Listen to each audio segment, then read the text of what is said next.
kali ini sahabat MK kita akan membahas tema berkaitan dengan meneladani sang pribadi agung. Wah, ini temanya di luar Nurul ini kata orang sekarang gitu ya. Nurul. Ini sangat tinggi sekali ya, meneladani sang pribadi agung. Nah, ini mungkin sebagai awalan nih Mas Kiki, sebenarnya apa sih maksud dari meneladani sang pribadi agung ini? Iya, baik, terima kasih Mas Sulu, Mas Adnan.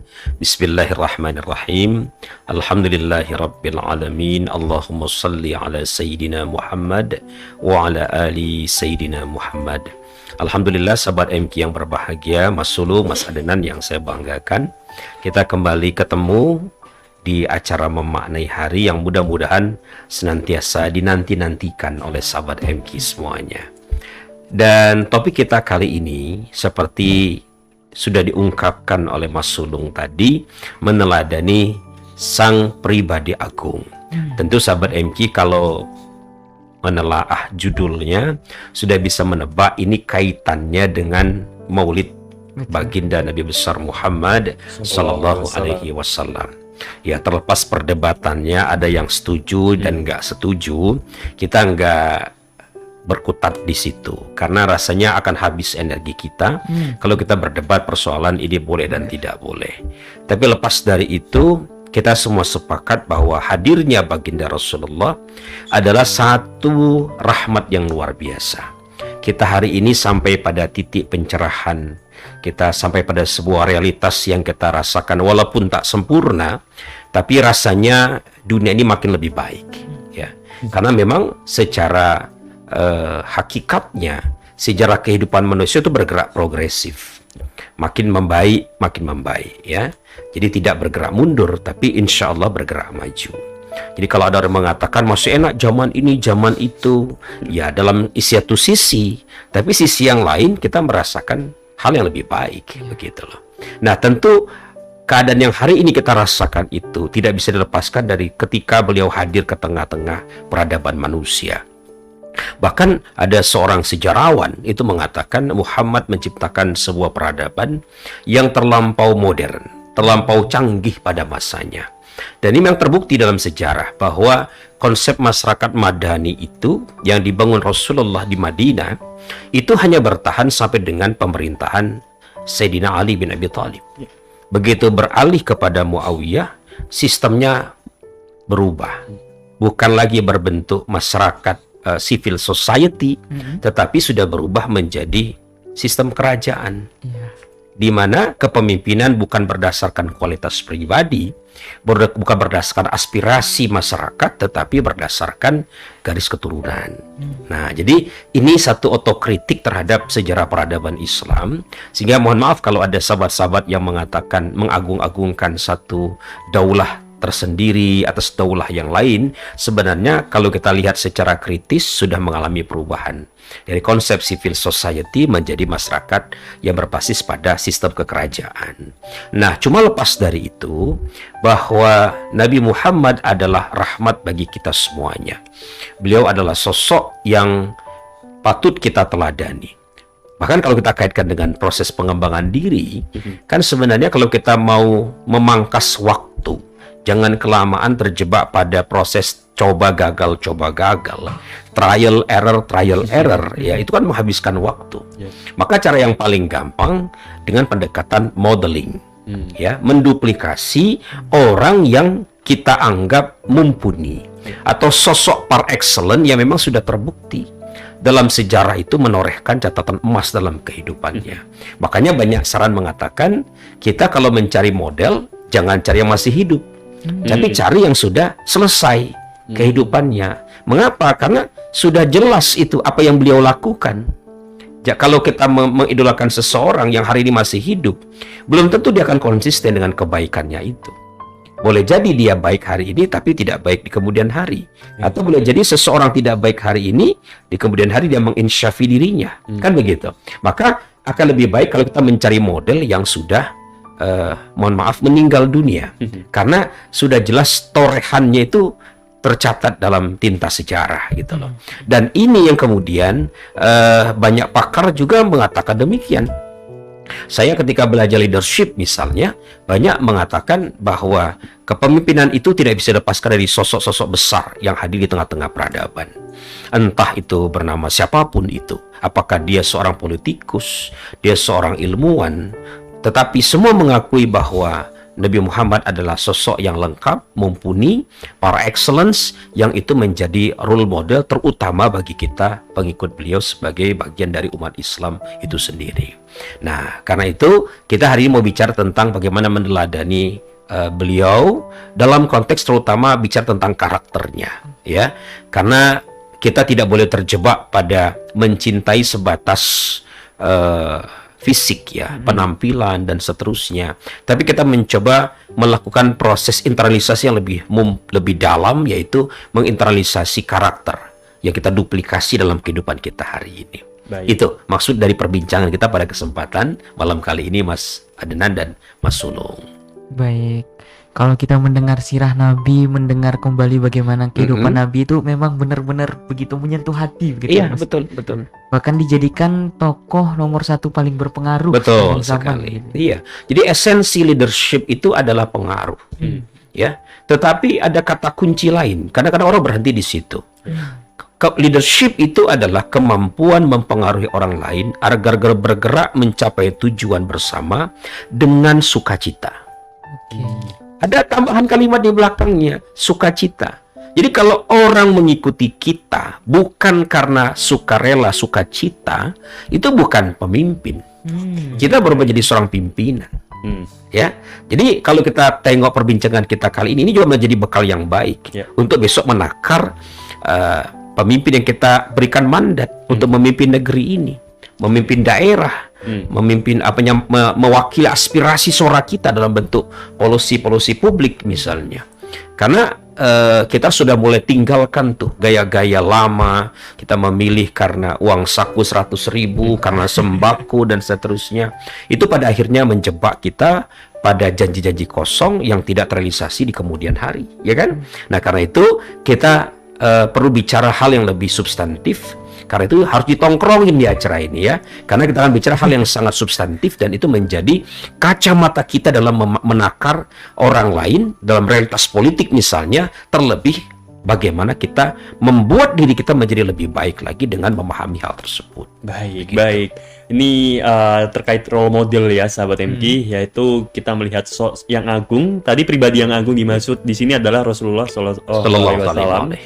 Dan memang tadi Mas Kiki juga menyampaikan ya, kita ketika menjadikan seorang itu role model, jangan kita lihat luarnya saja. Betul. Cara berpakaian, kemudian dan lain sebagainya gitu. Betul ya. Sekali. Nah, yang kita lihat adalah karakternya begitu, Mas. Betul sekali. Kemudian kenapa kalau misal kita terjebak pada lihat dari luarnya saja tuh, Mas? Nah, itu dia. Kita ini seringkali tidak pernah dewasa dalam mencintai. Ya. Kita itu perlu belajar mencintai sesuatu yang sifatnya abstrak. Ya. Kalau kita berhenti pada dataran mencintai secara fisik, itu yang hari ini terjadi. Ya. Kita hanya meniru hal-hal yang nampak kasat mata. Ya bukan berarti tidak baik gitu ya. Kita sibuk, mohon maaf misalnya contoh cara beliau berpakaian, cara beliau misalnya ya yang beliau syaratkan bisa memakai janggut dan seterusnya. It's okay, itu bagus ya. Tetapi itu sesuatu yang sifatnya permukaan. Itu mirip dengan anak-anak yang mencintai seseorang berdasarkan penampilan fisiknya. Dan berkali-kali sudah saya sampaikan, ketika kita bicara belajar mencintai, maka cinta itu tidak akan pernah langgeng ketika berhenti pada dataran fisik. Karena yang fisik itu pasti akan memudar.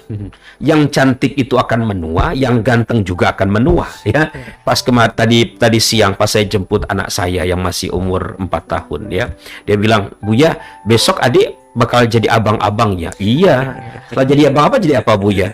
Jadi ayah-ayah. Saya bilang, setelah ayahnya jadi apa, Buya? Jadi kakek-kakek. Hah? Dia langsung bilang begitu. Kakek-kakek. Buya juga begitu? Iya, saya bilang begitu. Jangan dong jadi ayah-ayah aja gitu ya. Nah, itu contoh cara anak-anak mencintai itu seperti itu. Dia tidak rela yang dia cintai itu mengalami penuaan. Nah, hari ini kenapa kemudian perselingkuhan itu terjadi di masyarakat misalnya? Karena masing-masing pasangan itu berhenti mencintai fisik. Nah, tetapi ketika kita belajar mencintai pada level lebih tinggi lagi, masuk ke level philos, maka kita mencintai bukan dasar fisik lagi, tetapi kita mencintai atas dasar hal-hal yang sifatnya lebih bersifat psikologis. Dalam hal ini, sikap, perilaku, karakter, kebiasaan, itu yang sebenarnya jauh lebih langgeng dan lebih hakiki ketimbang bicara fisik tadi itu. Meneladani pribadi agung, tentu ada begitu banyak nih sahabat MK hal yang dapat kita pelajari, kita ambil menjadi role model dari baginda Nabi Muhammad SAW. Nah, mungkin dari banyaknya hal tersebut, kira-kira di malam hari ini kita bakal fokus ngebahas bagian mana nih, Mas? Kita akan fokus tentang karakternya ya. Tentang karakter, karena karakter ini Mas Adnan, Mas Sulung, itu adalah bagian yang tak terpisahkan dari nilai pribadi seseorang. Jadi kalau kita itu ingin menjadi pribadi bernilai, ini yang ngomong bukan saya, yang ngomong Stephen R. Covey ya. Kita kaitkan dengan pengembangan diri.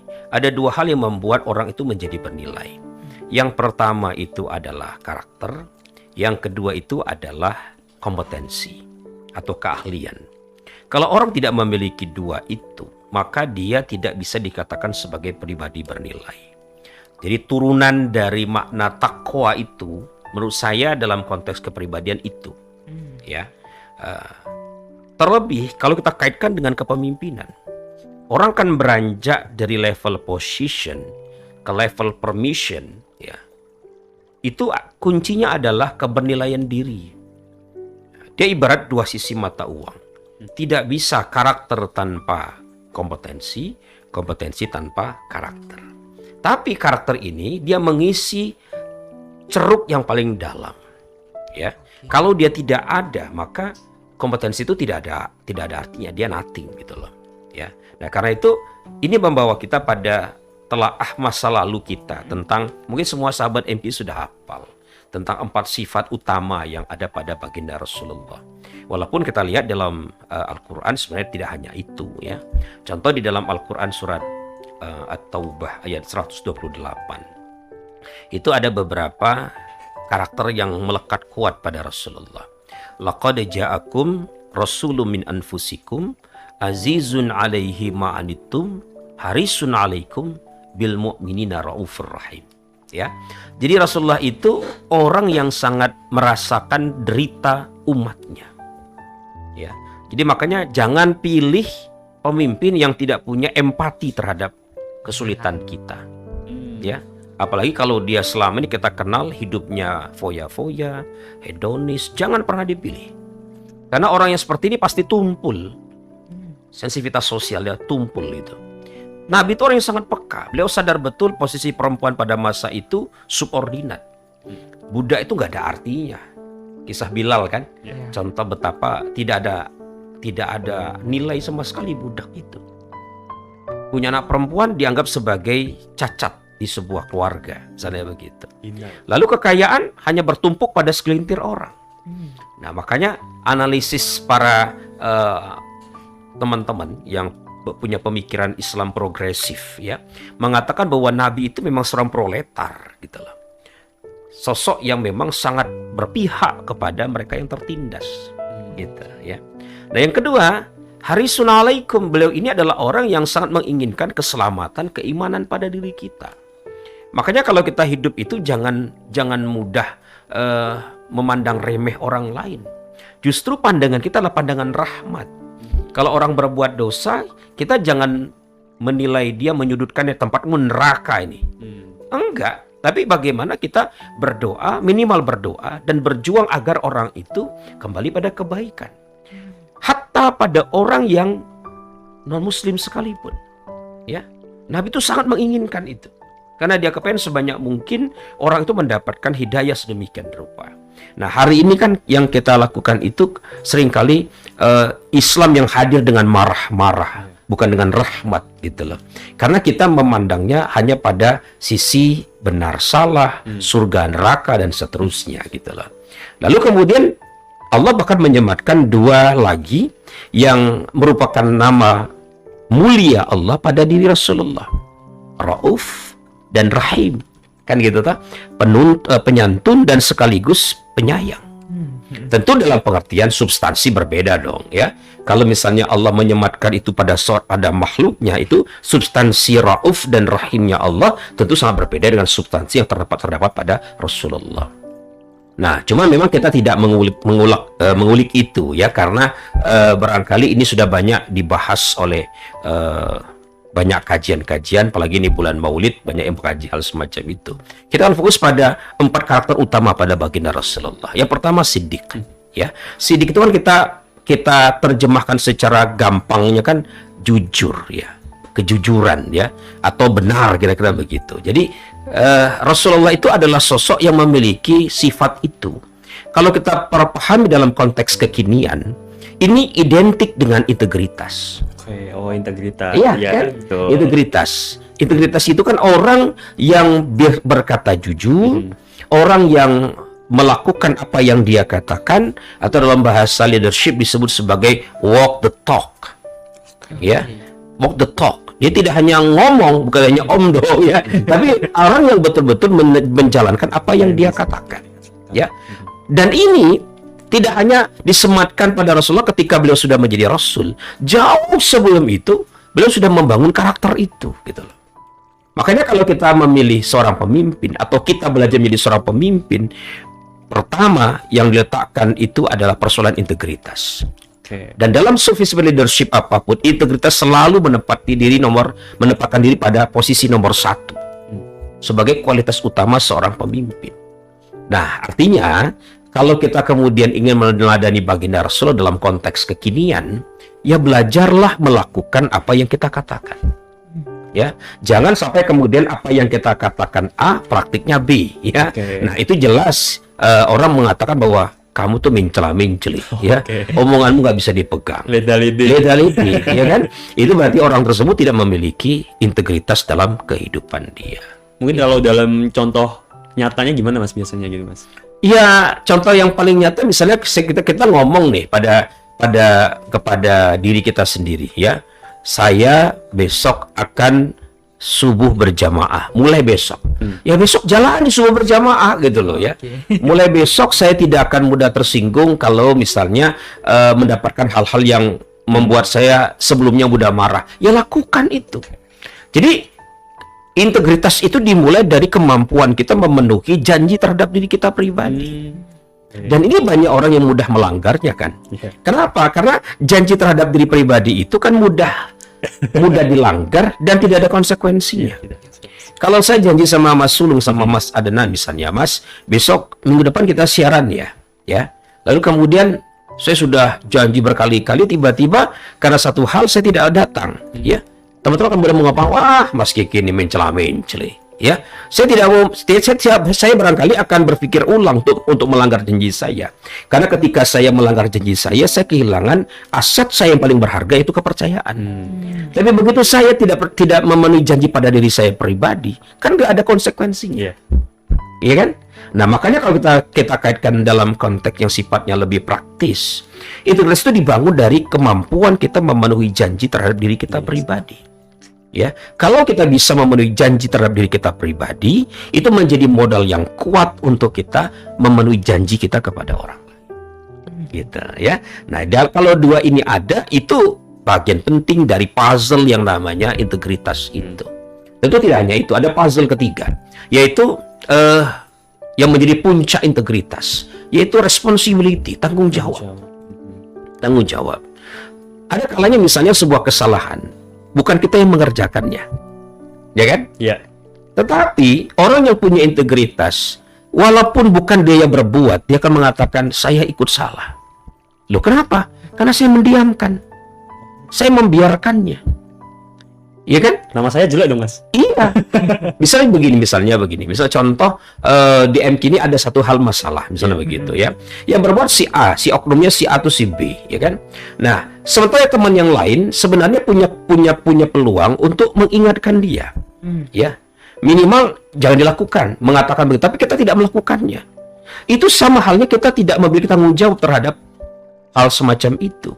Nah, kalau kita mau belajar membangun integritas, walaupun yang berbuat salah itu orang lain, kita harus punya kesadaran bahwa saya juga terlibat di situ. Karena saya mendiamkannya, ya. Makanya di dalam Islam itu ada yang namanya dakwah, ya kan? Karena dakwah itu adalah bentuk upaya agar kesalahan itu tidak terjadi. Kan Nabi memberikan ilustrasi yang bagus banget toh, dengan sebuah bahtera besar, ada sekelompok orang yang berada di atas, ada yang di bawah. Yang di bawah ini kalau butuh sesuatu minta yang ke atas. Kalau butuh air misalnya, ya. Nah, ketika yang bawah ini mikirnya shortcut, ya. Ngapain kita repot-repot ke atas, ngerepotin mereka, kita juga capek naik turun tangga. Udah deh, bocorin aja nih kapal di bagian bawah ini. Nah, ketika itu bocor, apa yang terjadi? Pelan-pelan dia menjadi lubang makin besar, makin menganga dan jebol, dan pada akhirnya barangkali akan tenggelam tuh bahtera itu, ya kan? Nah, jadi dakwah itu menjadi bentuk tanggung jawab kita terhadap keumatan itu.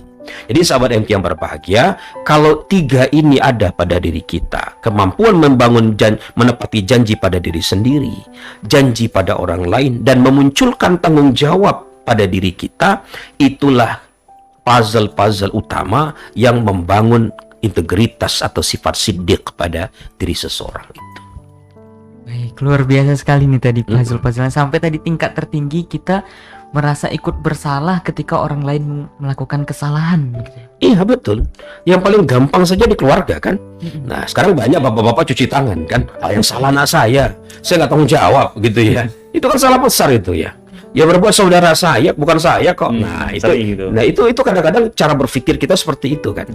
Lepas tanggung jawab atau cuci tangan, ya. Padahal nggak bisa. Ketika kita berada dalam satu komunitas, kita berinteraksi setiap hari, berhubungan dia tiap hari, maka kita tidak boleh melepaskan diri dari tanggung jawab itu. Ya, terlepas memang tanggung jawab utama di pelakunya, ya. Tapi kita tidak boleh diam diri ketika terjadi hal-hal yang tidak diinginkan. Baik. Dan memang kadang berat juga ya Mas untuk bisa memunculkan rasa tanggung jawab itu. Iya, kita kan kesenangannya cari selamat. Sama saya cari aman ya kan, cari aman. Itu penyakit kita itu. Iya, betul sekali. Wah, ini penting sekali nih sahabat MK, sifat sidik gitu ya. Dan benar tadi kuncinya itu di integritas ya. Memang mudah nih integritas nih, mudah kan ya. Cuman itu bagaimana kita membiasakan diri kita supaya menjadi pribadi yang berintegritas. Apalagi kalau misal kita menjadi leader ya, kita punya posisi, itu penting banget tuh integritas gitu kan ya. Dan yang menjadi menarik juga Mas Iki nih ya, sebelum kita ke sifat lainnya, itu bagaimana sih cara kita tuh melihat seseorang dalam konteks dia memimpin gitu tuh, dia orang yang berintegritas gitu Mas? Iya, ini yang menjadi penting untuk kita tanyakan. Sama halnya ketika kita menilai orang itu baik atau tidak. Itu kan tidak bisa hanya dari penampilan fisiknya. Atau kita ketemu sebentar, sekejap, lalu kita mengatakan, ini orang baik ini. Nggak bisa begitu, gitu loh. Kalau Sayyidina Umar itu memberikan nasihat untuk mengukur pribadi seseorang itu, lakukan 3 hal minimal. Satu, kata beliau, lihat bagaimana orang itu bermuamalah. Ya, kalau dia bermuamalahnya benar, maka dia orang yang baik. Yang kedua, tanya sama orang yang kenal baik sama dia, yang betul-betul tahu hari-harinya seperti apa. Itu yang akan menjadi lebih akurat data kita.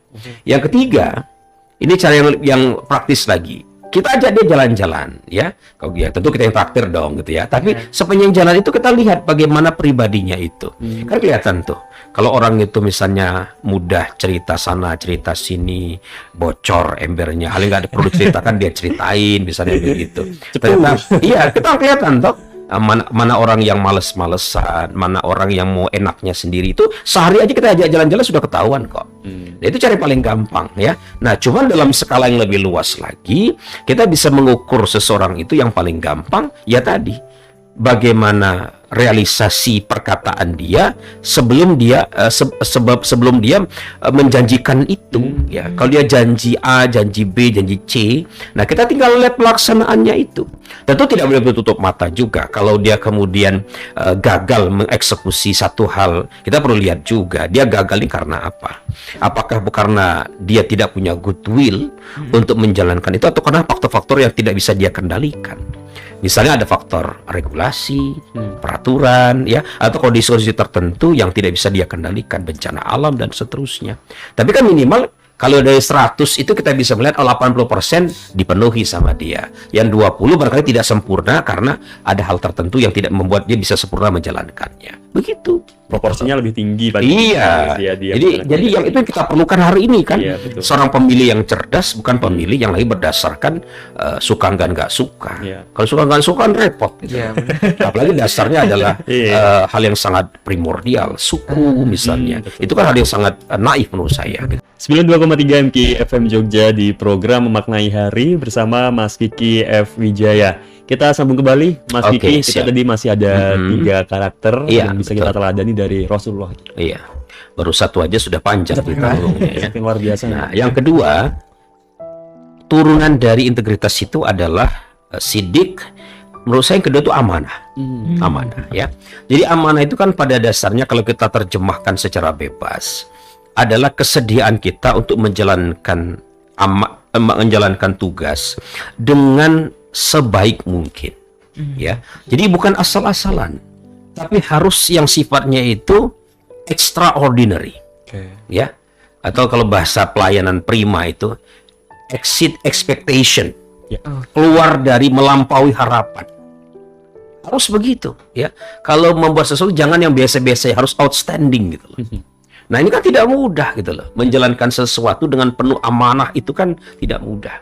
Karena kita ini kalau mengerjakan apa-apapun itu biasanya ya sekadar menggugurkan kewajiban. Itu bukan hal yang rahasia umum lagi. Iya. Di Indonesia itu masyarakatnya etosnya seperti itu kebanyakan, ya. Mengerjakan apapun ya berdasarkan ukuran-ukuran. Kalau kita kerja ya ada namanya KPI gitu ya. Iya. Atau kompetensi ya kita penuhi itu. Tapi tidak mampu melampaui itu. Jadi kalau kita mau menjadi seorang yang lebih baik, biasakan kerjakan sesuatu itu melampaui harapan. Itu menurut saya terjemahan yang lebih pas untuk konteks kekinian terkait dengan sifat amanah itu, ya. Kerjakan apapun dengan cara seperti itu, lakukan apapun dengan cara semacam itu. Over ya. target. Iya, kita lampaui itu. Dan kalau kita sudah berbuat semacam itu, ya, maka orang itu akan menanamkan kepercayaan kuat kepada dia. Jadi kalau dia diberikan amanah, ini orang selalu melakukan yang terbaik. Ya, sehingga orang yang seperti ini akan hadir tidak perlu pengawasan, ya, karena pengawasan yang muncul dari perilaku dia pengawasan dari dalam, dan dia mengerjakannya bukan karena pengawasan, dari kesadaran dia yang paling dalam bahwa ketika saya bekerja, saya berbuat ini berbuat itu, ini adalah cara saya, bentuk implementasi ibadah saya kepada Allah, ya, karena orang hidup itu kan di dalam Islam ini kan punya satu nilai yang lebih tinggi, yaitu berkhidmat, ya. Kalau kita ingin membuat diri kita itu bernilai dalam mengerjakan apapun, sikapi sebagai bentuk pengkhidmatan kita, ya, pengkhidmatan kita, apapun itu, ya. Kita ngerjakan apapun, lakukan dengan sesuatu yang sifatnya melampaui harapan. Nah, kalau ini kita bisa kerjakan, itu menurut saya penerjemahan dari amanah itu pada kehidupan kita. Gitu. Oke. Berarti melakukannya bukan karena terpaksa, tapi memang ikhlas melakukan yang terbaik. Betul. begitu. Makanya berkali-kali saya kalau di MK ini kan selalu mengatakan bekerjalah dengan penuh rasa bahagia. Ya kan?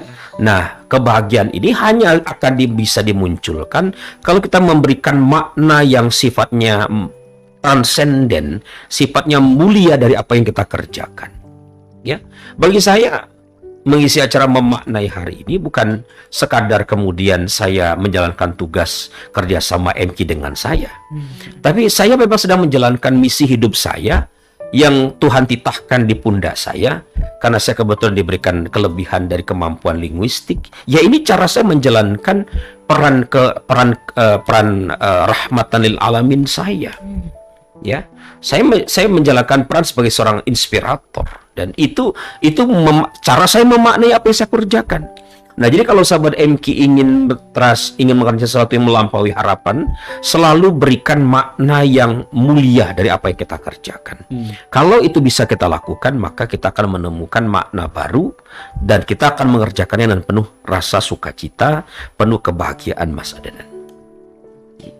Oke, baik Mas. Nah, ini berikutnya apa itu Mas? Turunan lagi. Lalu yang ketiga, ya sidik, apa tadi? Sidik, amanah, fatonah, lalu apa itu? Tabligh. Nah, ya. Tapi saya ingin menurunkan ke fatonah dulu menurut saya, ya. Karena fatonah ini menurut saya juga diperlukan. Bahwa ketika kita mau jadi seorang pemimpin itu kan harus memiliki kecerdasan. Ya, bentuk kecerdasan yang paling mudah untuk kita pahami itu, kita harus berpikirnya jangka panjang. Ya kan? Jangan hanya melihat hari ini, tapi melihat pada jangka panjang. Dan Nabi itu sudah memberikan contoh betapa cerdasnya beliau. Contohnya kita bisa dalam sejarah itu ketika terjadi perjanjian Hudaibiyah. Salah satu poinnya itu dianggap para sahabat merugikan.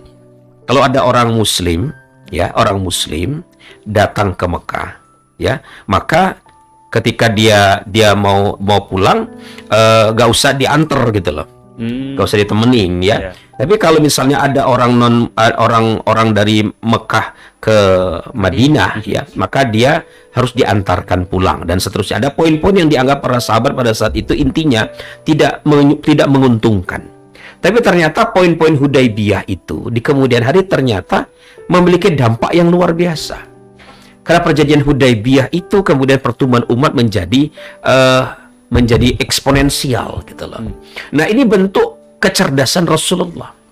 Bagaimana negosiasi-negosiasi yang beliau lakukan dan seterusnya itu adalah sebuah bentuk kecerdasan yang ditunjukkan oleh beliau. Nah, seorang pemimpin pun harus memiliki kecerdasan itu, ya. Bagaimana dia memahami kondisi masyarakat, bagaimana dia membuat perbaikan-perbaikan atas apa yang tak sempurna, itu butuh kecerdasan. Ya, bukan mengulang-ulang apa yang sudah terjadi sebelumnya. Ya.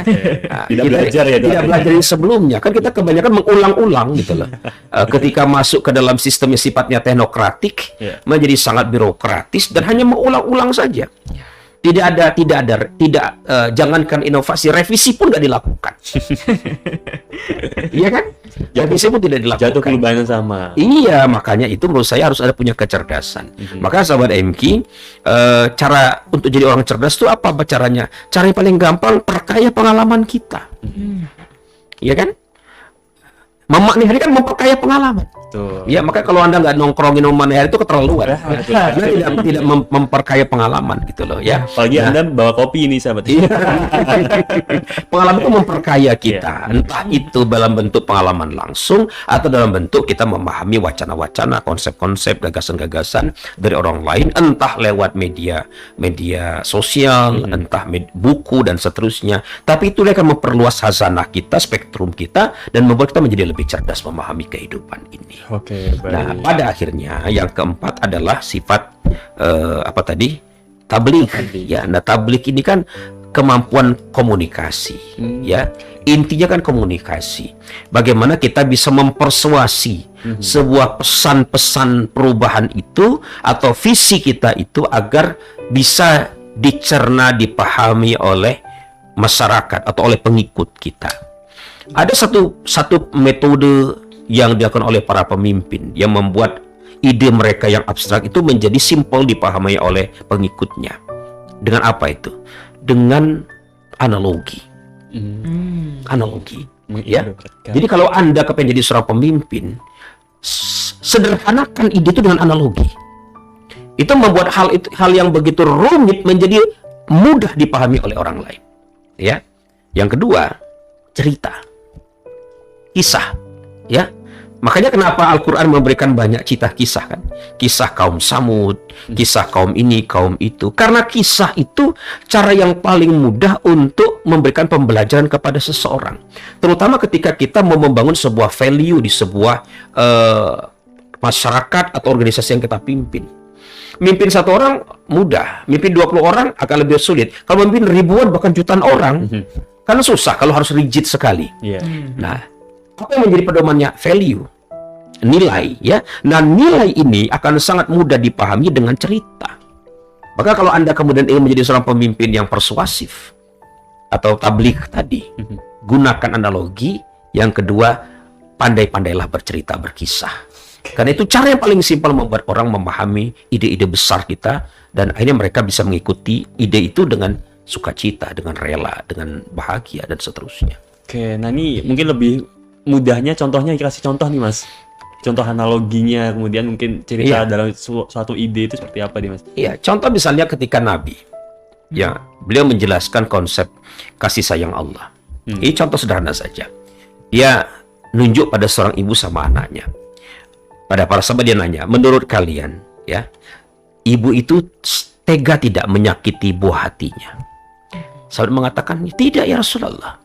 Kata Nabi, Allah itu jauh lebih besar kasih sayangnya ketimbang kasihnya ibu kepada anak itu.